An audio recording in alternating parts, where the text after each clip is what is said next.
Yo soy la doctora Mercedes Cross Sandoval, que les estoy dando un programa sobre la historia cultural cubana.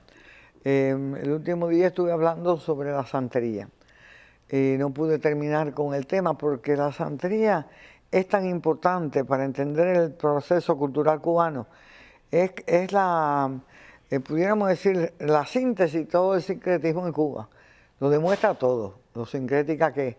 Porque la santería tiene muchos elementos yoruba, que es la matriz, ¿verdad?, africana, elementos congo, que le copiaron a los negros del Congo, elementos espiritistas, prácticamente de todo, todas las cosas que han venido en contacto con el proceso cultural cubano. Les he dicho que es interesante estudiarla. Yo la he estudiado desde dos puntos de vista. Desde el punto de vista diacrónico-cultural, histórico, de dónde viene, cómo ha cambiado en cada una de sus en distintas etapas, y después el proceso funcional. ¿Por qué está aquí? Como una religión que, vaya, en la clasificación de la religión le diríamos preclásica, ¿verdad?, que proviene de una cultura que era rudimentariamente urbana, ¿verdad?, florece en medio de la sociedad postindustrial. ¿No le llama la atención? Yo empecé a estudiar la santería desde muy niña, o de adolescente, o no de estudiarla, de observarla, y les voy a explicar los dos procesos.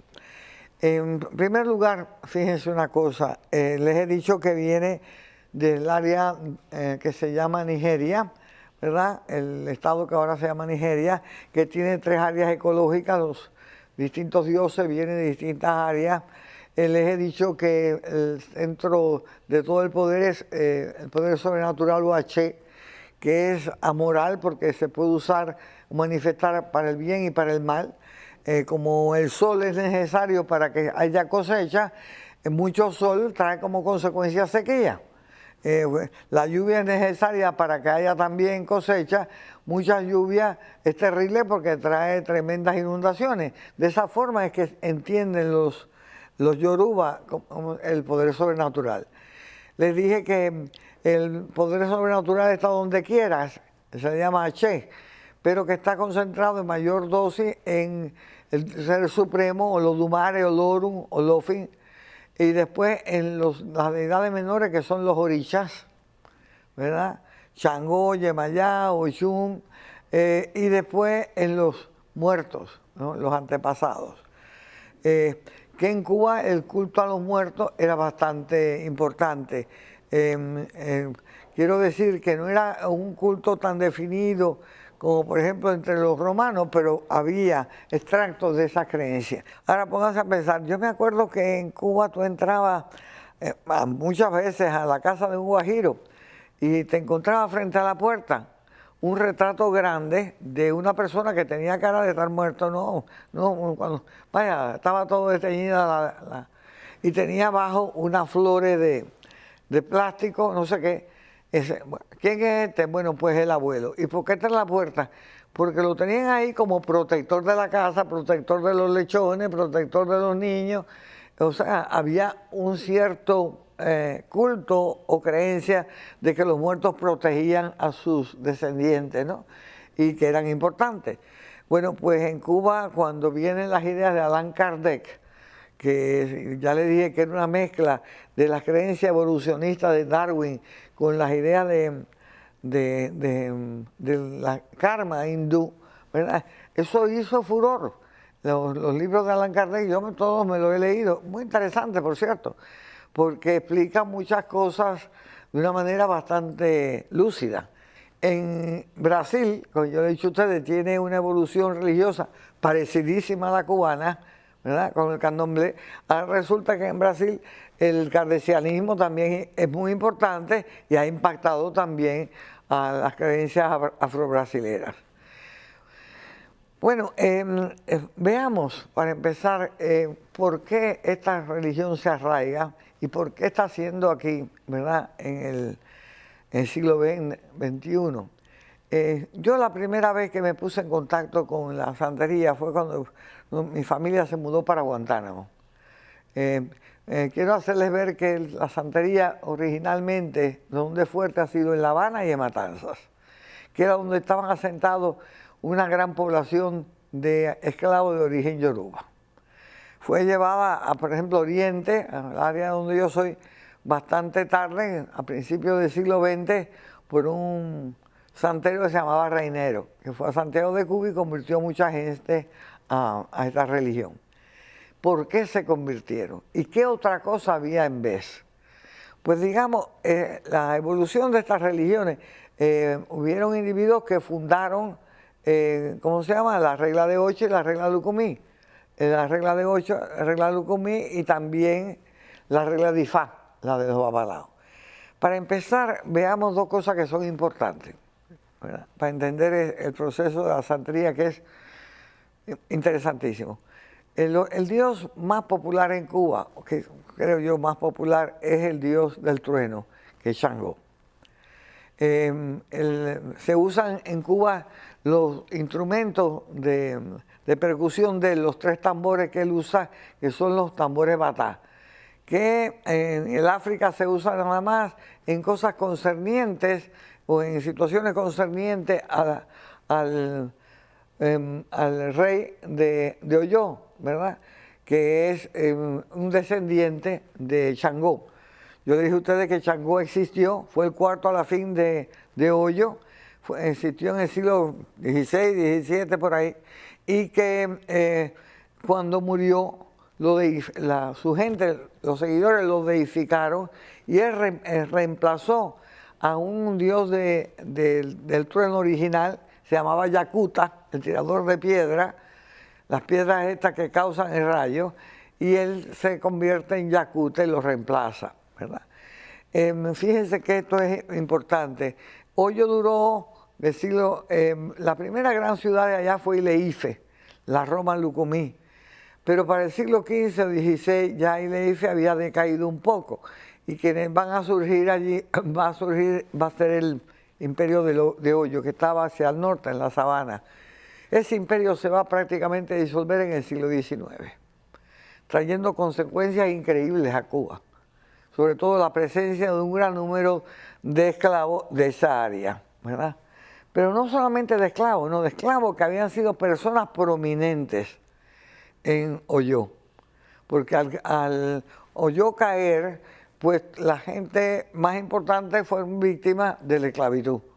No sé si ustedes saben que a Cuba llegaron personas que habían sido oba en África, o sea, reyes, y llegaron, y eso no hay la menor duda, gran número de sacerdotes muy conocedores de la música ritual yoruba, de los mitos, etcétera. O sea, es gente que de verdad conocía religión, conocía religión y cultura yoruba. Eso es por lo que es un milagro lo que ha ocurrido en Cuba, ¿verdad? Entonces, fueron muchas personas de Oyo fueron trajedas a Cuba. Por lo tanto, el príncipe o a la fin de Oyo, Changó, que ya se había deidificado, se convierte en una figura central en la santería cubana. Lo es en el África, pero no tanto como lo es en Cuba. En Cuba se usan los tambores rituales de Changó, que nada más se usan en África en las cuestiones de Changó, se usa para todas las iniciaciones. Cuando se inicia a cualquier persona, en cualquier culto de cualquier orilla, hay que presentarlo a los tambores de Changó, lo que demuestra la prioridad o la importancia que tiene Oyo y Changó en Cuba, ¿verdad? En Cuba también hay otro fenómeno que es interesante, que es el hecho de que a Cuba llega mucha gente, pero mucha gente de la antigua Ileife, de la antigua capital. ¿Por qué sabemos eso? Pues por razones obvias. En Cuba el culto a Ifá, ¿verdad?, al dios de la sabiduría, es muy importante. Porque en Ileife hay dioses que son oriundos de allá, como lo son Obatalá, el Eguá, y entre ellos, ¿cómo se llama? el dios de Ifá, Orúnmila. A ese dios nada más lo pueden servir unos sacerdotes especializados en su culto que se llaman babalao. Babalabo, los conocedores, los padres de todos los secretos, ¿verdad? Los dioses, los dueños de la sabiduría. Bueno, este fenómeno es tal en Cuba que en el año 1992, en un congreso que yo estaba en Puerto Rico, Abímbola, que es de la Universidad de Lagos, es un hombre de una familia importantísima en Nigeria y además un gran conocedor de las religiones yoruba. Dijo en su discurso original que había más babalaos en Puerto Rico que en Nigeria. Y los babalaos en Puerto Rico empezaron cuando llegaron los cubanos, en los años 60. De manera que los cubanos han convertido a más puertorriqueños a babalaos que hay en estos momentos en Nigeria. Yo me quedé sorprendida. Otra cosa interesante, hay babalaos en Cuba, hay culto a Orunla en Cuba y en Puerto Rico y a donde quiera que los cubanos han llevado esta religión. Sin embargo, no los hay en Brasil. ¿Y por qué? ¿Verdad? Cuando el culto a todos los demás orichas es tan importante en Brasil. Señores, la santería nuestra en Brasil es una religión nacional. Tiene más participantes que cualquier otra religión. Hay hospitales en Brasil dedicados o mejor dicho, dirigidos y manejados por médicos que son todos santeros. Es una religión importantísima. Ahora tú te preguntas, ¿por qué no hay babalao en Brasil? Nada más que hay mamaocha y babaocha, nada más que hay santeros. Bueno, la razón es posiblemente que no llegaron un gran número de esclavos a Brasil de Ileife, o si llegaron no eran de las clases altas, cualquiera de las dos razones. En Cuba llegaron un gran número y de las clases altas, porque los sacerdotes en la escala de valores sociales en estas partes de África eran importantísimos. Y si en Cuba tú tienes el culto a los oráculos, ¿verdad? Que es el que hacen los babalaos, es porque llegó un gran número de gente de Ileife y sobre todo que llegaron y eran muy conocedores. O sea, en Cuba se da el fenómeno de que se traducen o se pueden rescatar valores tradicionales de la cultura yoruba, musicales como en ningún otro lugar, prácticamente ni en Yoruba, ni en Nigeria, ¿verdad? El mitológico lo mismo, y el oráculo de Ifá prácticamente íntegro. Con eso ya discutido, vemos que a Cuba se traslada la religión yoruba en una forma bastante pristina. La razón más importante, yo creo, de verdad, una de las más importantes, que para 1820, en lo que es el área del reinado de Oyo, o del imperio de Oyo, estaba en constantes guerras civiles. Entonces este imperio de Oyo, que por años se dedicó a capturar otros africanos y venderlos en la trata de esclavos, en estos momentos cuando se cae el poder imperial y se destruye aquello, ellos, los misma gente de Oyo, van a ser las víctimas del trato de esclavos. Y ese trato de esclavos no va a distinguir entre gente bien y gente mal, y van a caer como esclavos muchísima gente importantísima. Y por eso se ve que la élite llegó a Cuba, y la élite llegó a Cuba y llegó, ¿cómo se llama?, los sacerdotes, etcétera, gente importante que sí conocían de su cultura. Bueno, eso explica en cierta forma el estado de estas religiones en las Américas, porque cuando se habla de la santería no se puede olvidar al Brasil, pero de ninguna manera, porque el Brasil le ha dado calidad de nacional, ¿verdad? Pero la pregunta clave es, ¿por qué? No de dónde, sino por qué sobrevive. Otra cosa importante es el ambiente en que sobrevivió y por qué razones. Yo les decía a ustedes que en los años 50 en Cuba Hombre, todo el mundo conocía de esta religión más que nada porque había mucha música popular haciendo mención de ella. Yo me acuerdo cuando yo era chiquita, había una canción que era me boté a Guanabacoa a casa de un babalao, para que viera mi casa y a mí que estaba salado. Aunque en Baracoa no habían babalao, pues ya me enteré de que había babalao, qué cosa era aquello. En casi todos los pueblos de Cuba, estas creencias en los muertos y que los muertos se meten en todo y la gente caer con muertos, pues oye, caían con muertos que daba gusto. Ese tipo de manifestación religiosa se le llamaba, por llamarla algo, muertería. Muertería. Yo me acuerdo que en mi casa habían dos empleadas, oye, me caían, en cuanto mi mamá y mi papá salían de noche, una de ellas caía con muertos, por ahí pasaba, vaya, el sistema global. Santa Teresita, fulanita, una gente que se murieron en un naufragio de un barco que salió de Baracoa y lo bombardeó un submarino alemán, no se me olvida porque el barco era de mi tío, la Carmelina. Los sobrevivientes, no, los que se agarraron la Carmelina aparecían en escena y gritaban. Bueno, era una experiencia. Pero eso era bastante común. En Baracoa era común, en Guantánamo también, pero yo no había visto la santería en Baracoa ni en ningún otro lugar. Pero cuando tenía 12 años nos mudamos para Guantánamo y teníamos una casa con una azotea, ¿no? Me acuerdo que el primer domingo que estábamos almorzando, con sabido arroz con pollo, empiezan a sonar los tambores, eso de las 3 de la tarde, que daba miedo. Mi mamá le dice a mi padre, Juan, me ha traído a vivir al África. Bueno, yo pensé que el África en esa época era Tarzán y Chita y Jane. Bueno, cuanto pude me fui de la mesa y me fui para la azotea a ver qué estaba pasando y veo a toda esta gente cayendo con trance, pero con unos bailes diferentes que la muertería. Porque además en la muertería no hacían falta los tambores, aquí sí.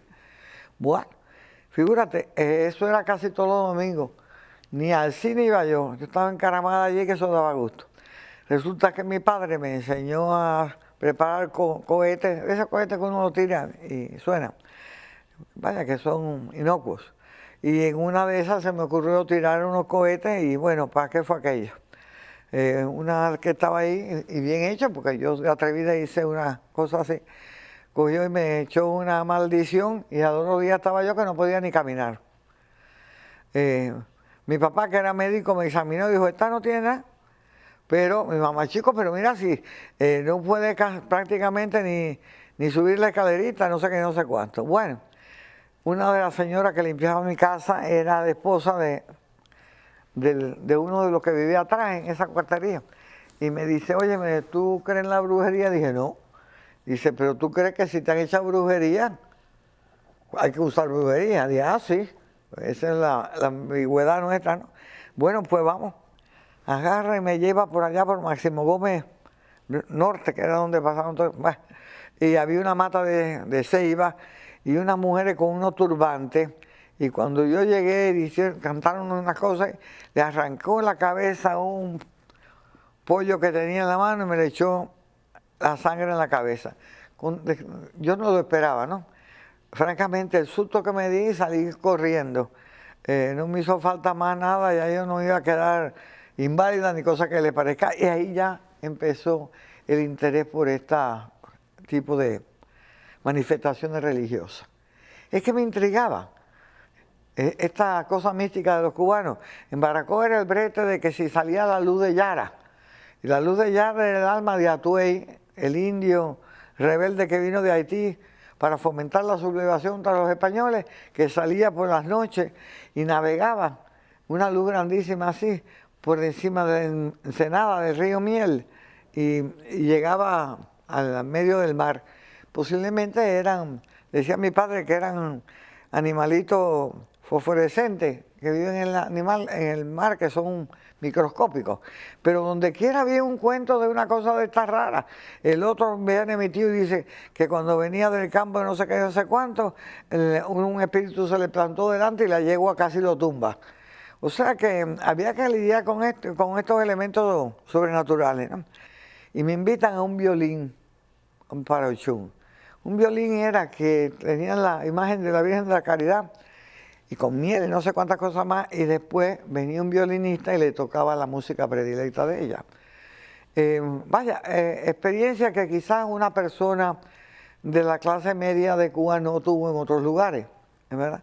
Pero yo las tuve, afortunadamente, y me interesó siempre grandemente el estudio de la parte africana de Cuba, como una parte, no parte, sino como un fundamento básico de la cultura cubana y de la personalidad cubana. Así fue que yo me fui interesando. Y siempre con la misma admiración por la heterogeneidad de las creencias cubanas. A lo mejor iba un espiritista y te hacía una cosa que en realidad era parte de la santería. Y cómo los cubanos lo mezclan una cosa con otra. En Oriente el culto a San Lázaro era importantísimo, no en Oriente, en toda la isla de Cuba. San Lázaro era misericordioso, el de las muletas. Les repito que en el año 60, para sorpresa nuestra, el Vaticano encuentra de que San Lázaro nunca existió y que hay que sacarlo de la iconografía cristiana, que me imagino que no le debe haber gustado mucho a muchos creyentes cubanos. Bueno, pues el culto a San Lázaro era parte de la religión católica, pero cuando se identifica a San Lázaro con Babalú Ayé, entonces ya es otra cosa nueva, ¿verdad? Donde se mezclan las aristas africanas de Babalú Ayé con las cosas de San Lázaro. En otras palabras, tú podías encontrar en Cuba un individuo o una individua, como me encontré yo, que era devota de Santa Bárbara, pero no sabía quién era Changó, ¿verdad? Yo era amiga de una catalana que vivía en La Habana, que me encontré con ella en Madrid, me regala una imagen policroma de Santa Bárbara, y me dice, es como el rayo, Changó es como el rayo, ¿verdad? Es rápida, no sé qué, no sé cuánto. En su creencia, ella era catalana, ella estaba rindiéndole culto a Santa Bárbara, y en realidad era así, pero tenía algunos rasgos de la cualidad de Santa Bárbara, me recordaba más bien a Changó. O sea que había como una fluidez, ¿verdad? Y muchas personas, con esa ambigüedad que nos caracteriza, pues éramos devotas de Santa Bárbara, pero no nos importaba ir a un bembé a nombre de Changó, ¿verdad? Y así había toda esa mezcla. Entonces estaban toda esta gente que practicaban la muertería, que la muertería no era una religión, no tenía sacerdote ni dogma como la santería, no. La muertería era la creencia entre el pueblo cubano, bajo, más que nada, pero que también subía las escalas sociales, de que los muertos intercedían en la vida de los vivos continuamente. Que si uno se comunicaba con ellos, era peligroso, pero a veces es necesario. Y que eso se hacía más que nada a través del trance y del sueño. Uno soñaba con los muertos decían lo que tenía que hacer, etcétera, etcétera. Yo le digo que en los años 50, si tú rascabas un cubano, abajo había un espiritista, porque eso era bastante común.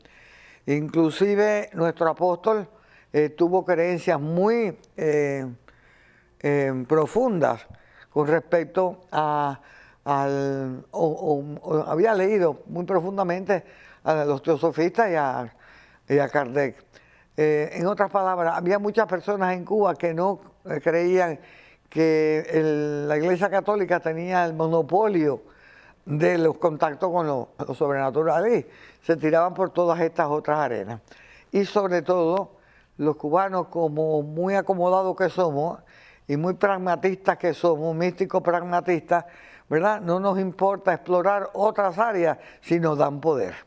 Okay. Pero en el año 50 en Cuba no todos los cubanos conocían de la santería. Se sabía, pero no se practicaba donde quiera. De los años 50 en adelante ocurren cosas muy interesantes. Veamos cuáles son. Tradicionalmente las funciones de la religión son las siguientes, de todas las religiones. No es precisamente salvar almas, sino la primera, servir de explicación.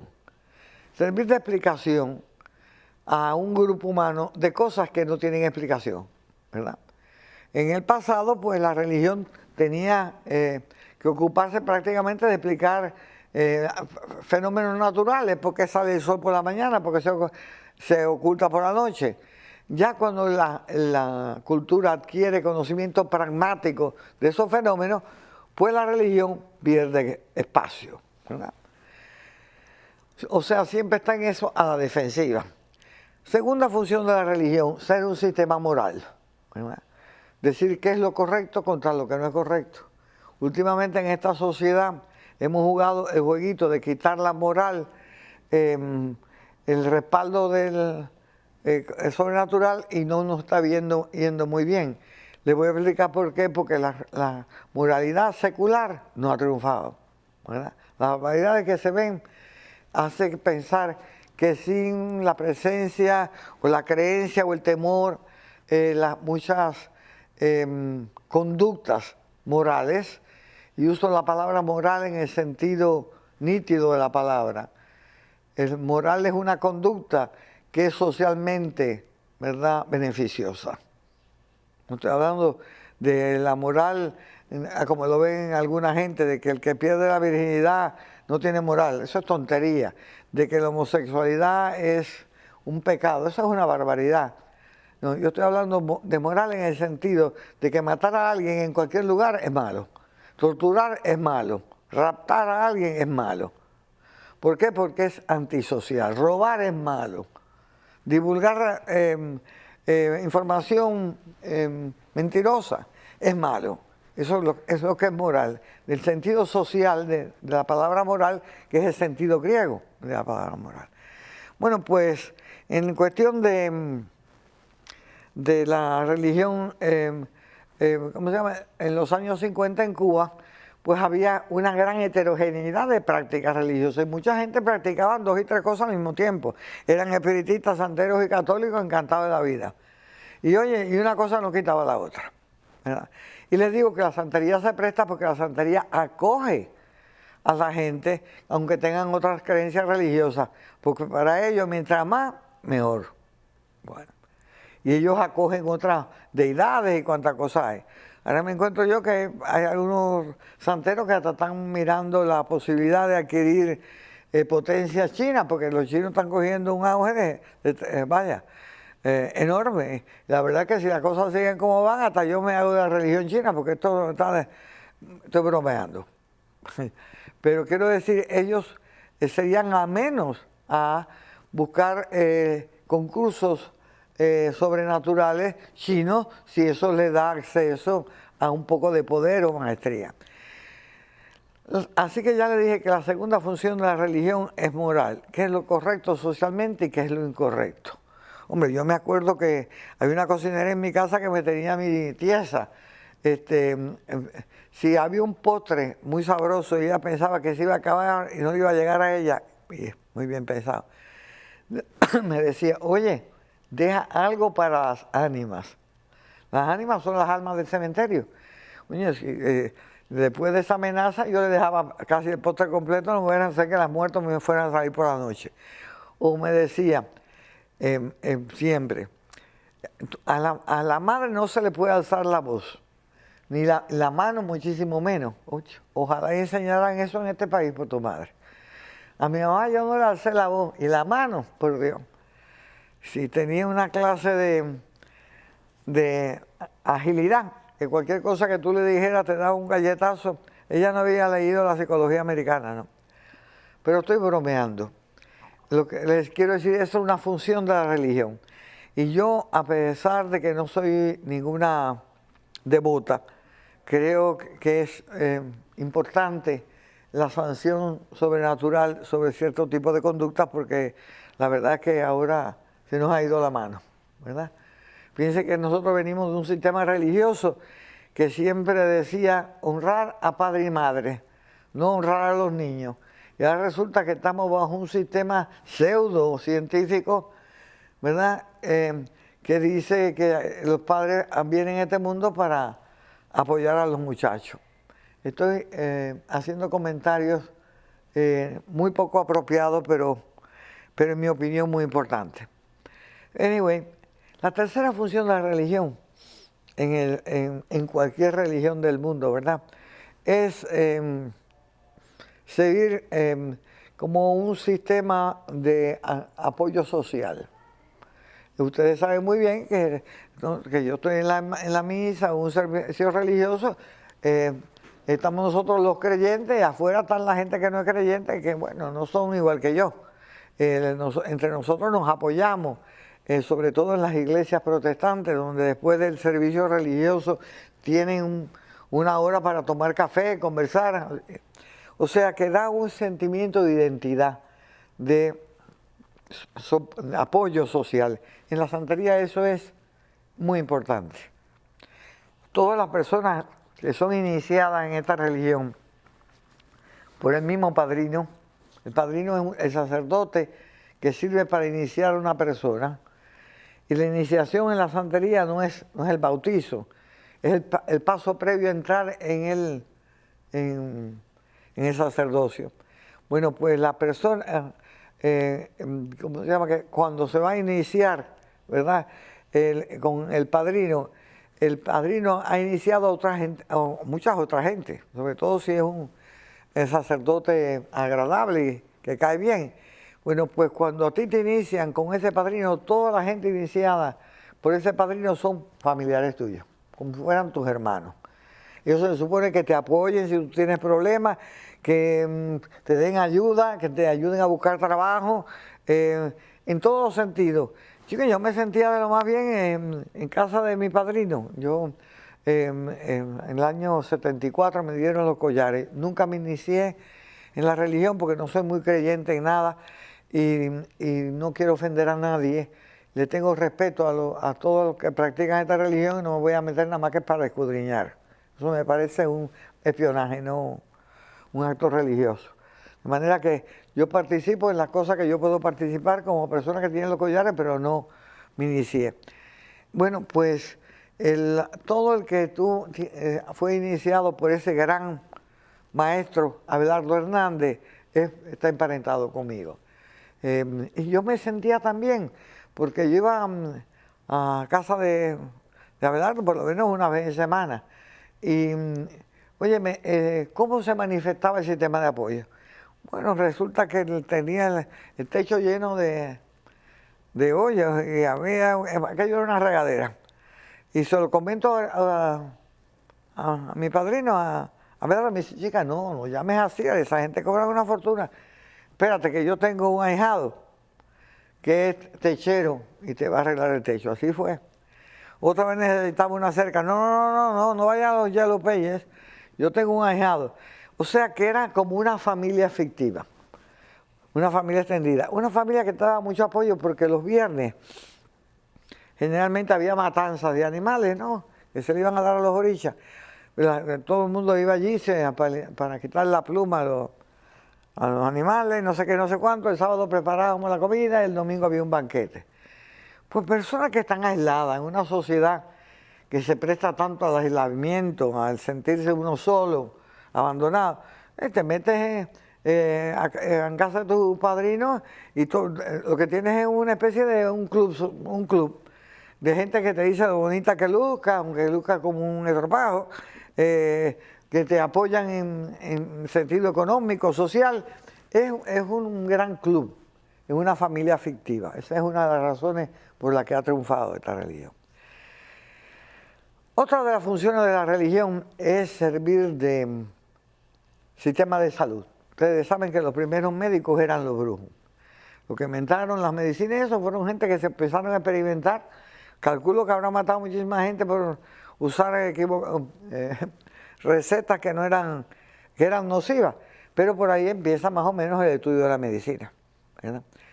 Ustedes saben también que la magia está más cerca de la ciencia que la religión de por sí, porque la magia siempre tiene como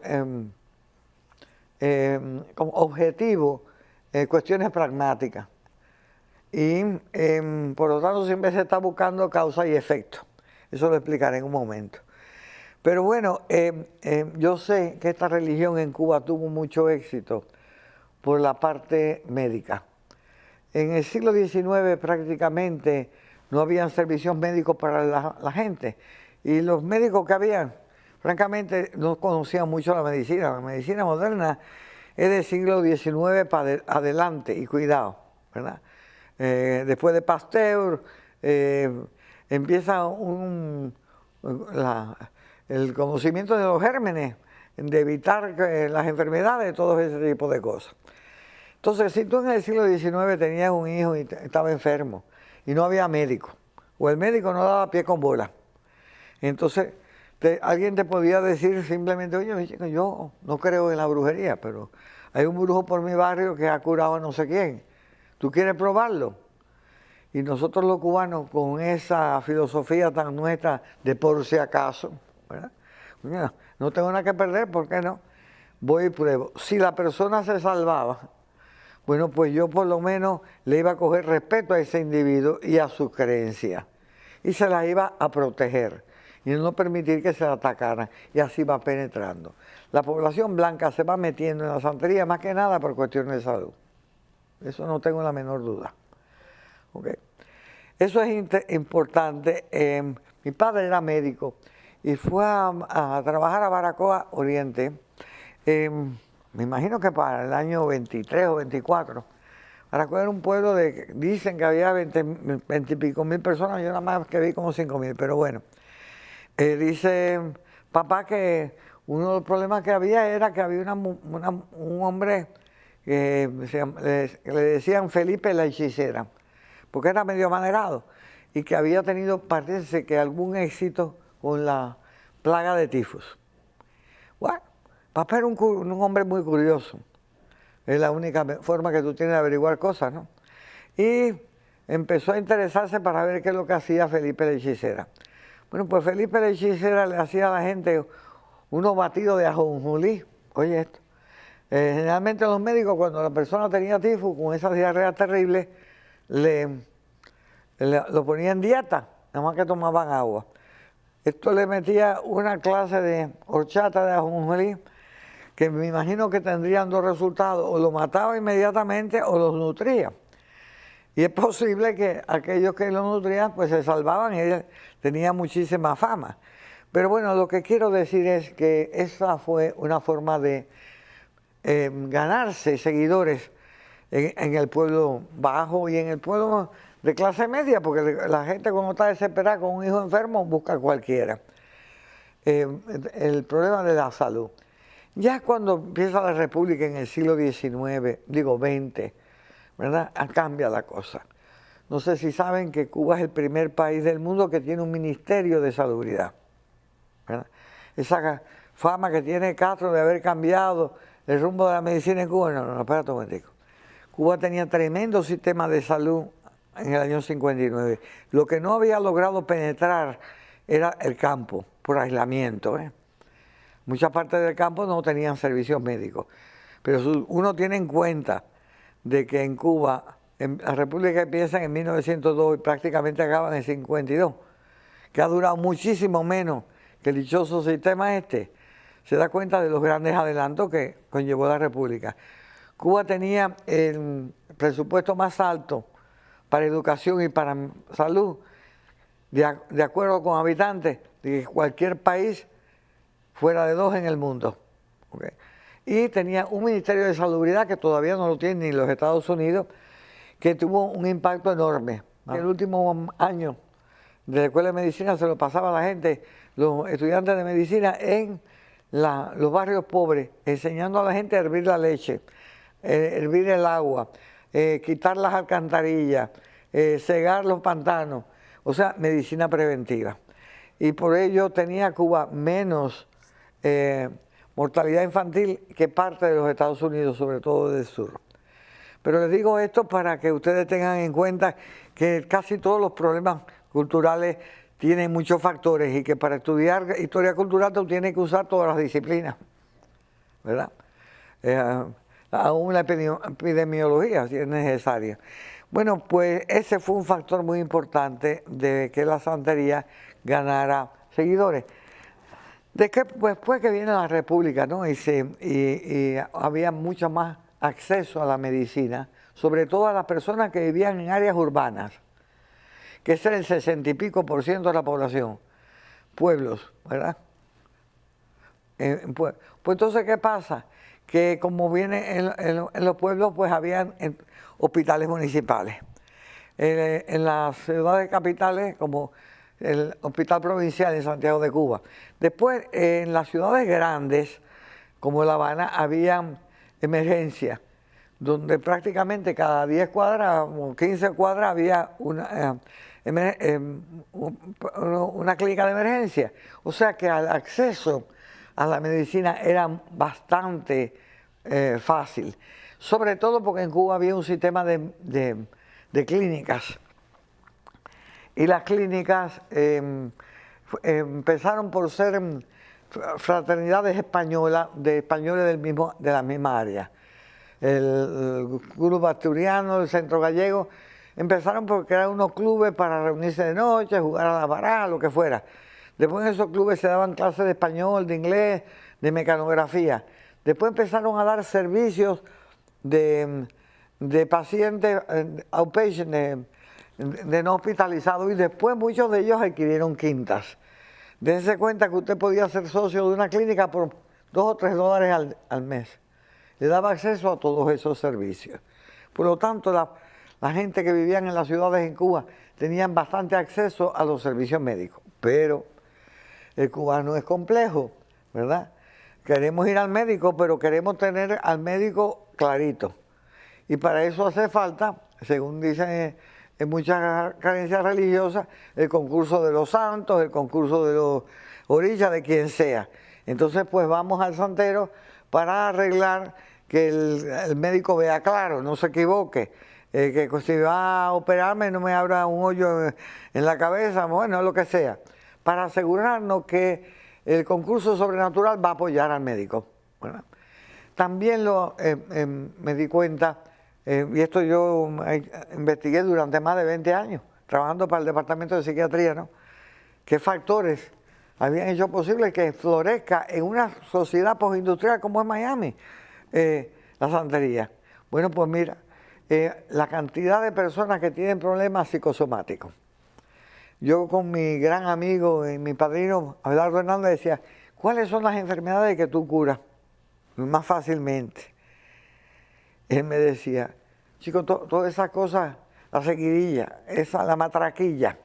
¿Qué es lo que es la matraquilla? Pensamientos obsesivos, ¿verdad? La matraquilla, el nerviosismo, todo este tipo de manifestaciones, yo tengo mucha efectividad. Enfermedades psicosomáticas que son tan frecuentes en estos momentos, no digo yo, cualquiera se vuelve loco en una sociedad que tiene unas presiones tan grandes con respecto al tiempo, hay peligros que son insospechados, pues eso la hizo muy amena. Ahora bien, ¿cuáles son las condiciones que han vivido los cubanos durante los últimos 50 años? Los de la isla y los que se fueron. Sobre todo los de la isla, un sistema que impone una falta completa de control. El cubano no sabe ni si va a comer ese día. Si va a esperar la guagua, no sabe si la guagua va a llegar. Si tiene un examen al otro día, no sabe si va a poder leer el libro, ¿verdad? Completa falta de control. Bueno, esa falta de control es una de las cosas que puede aliviar la magia.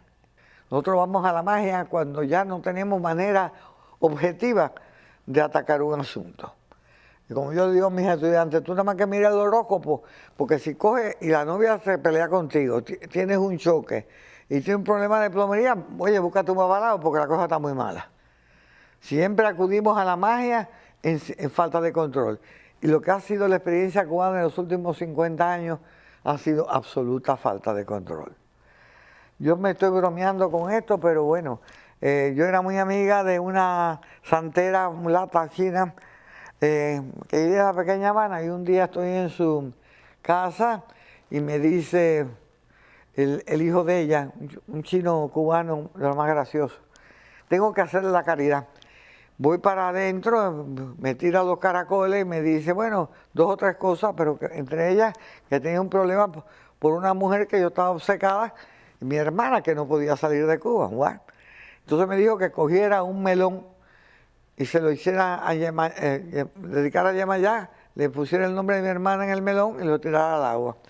Yo no tengo el tiempo para contarle cuentos. Estuve tratando de tirarlo en el agua, en los callos, como 10 minutos y echaba para atrás. Por fin me tuve que poner la paleta y la careta y empujar el melón. Cuando regresé a la playa había un grupo de gente aplaudiéndome, no sabían lo que yo estaba haciendo. Pues yo estaba haciendo simplemente una brujería. Bueno, pueden creer que 2 días antes mi hermana se había metido en la embajada de Perú.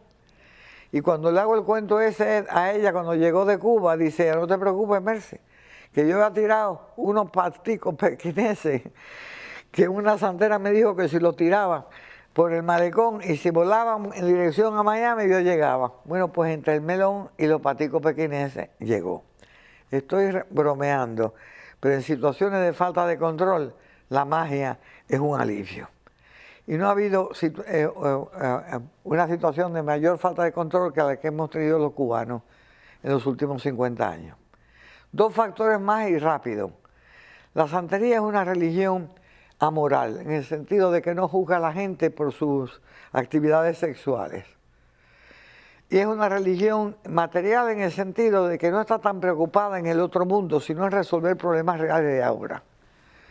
Bueno, ¿quieren una religión más adecuada para lidiar con la sociedad nuestra ahora? ¿Quién está pensando en el otro mundo ahora, por Dios? Todo el mundo lo que está pensando es en cómo resolver now and here, ahora, ¿verdad? Y por lo tanto, además, no esperan que lo esté juzgando, el que lo va a ayudar, que lo ayude. Vaya, el santero a su cliente lo trata where the client is at, como dicen los psicólogos.